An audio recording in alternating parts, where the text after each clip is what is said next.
Well, what to say about my Kong and my Godzilla? For all the Zillas in the house, this will be slightly disappointing. Was this film bad? No, it wasn't quite bad, but it was baddish. Was it good?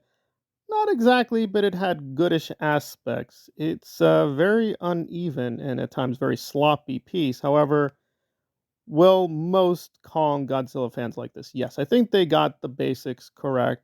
But again, it felt as a film, it's not much there.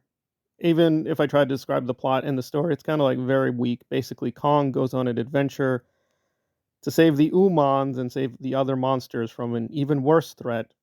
And I guess in this structure, Kong is in Hollow Earth, Godzilla is on the surface, whatever, nobody cares.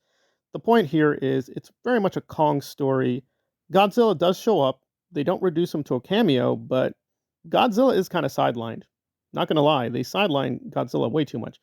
That said, when Godzilla shows up, Godzilla is very ferocious, very powerful. I don't like the pink look myself, but it's not terrible. There are many amazing visual moments with Godzilla. So I think Godzilla fans will be mostly happy, but you kind of wish they had more Zilla. So that felt a little weird.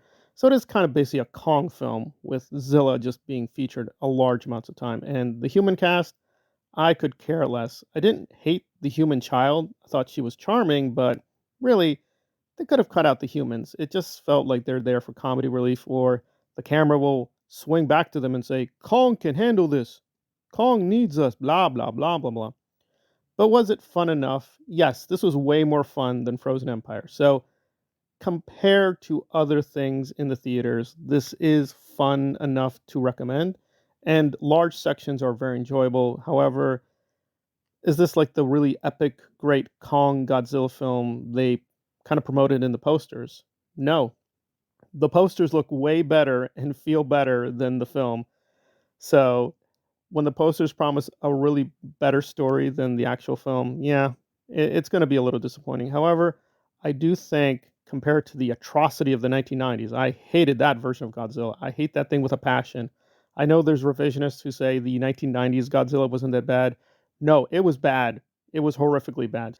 It's not as bad as the earlier versions of Godzilla, but it just feels they haven't reached the potential of what they could do with Godzilla and Kong. These are literally some of the biggest icons in movie history. So you can do a lot. And they did enough, I guess, but I don't know. It felt like they could have done so much more. There's just so many things they could have done, but a few moments of glory.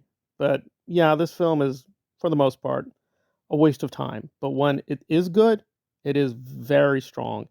So I'm going to give this kind of a 6.5, 6.75. It's almost a 7 out of 10, but it's not quite there. But will you be wasting your money? No, you'll get your money's worth. But I think, given how expensive movie tickets are, it's not Dune, it's not clearly Oppenheimer, but it's also not Madame Web. So there you go. It's much better than Madame Web. It's better than Frozen Empire, but I wanted a lot more from what this film was promising.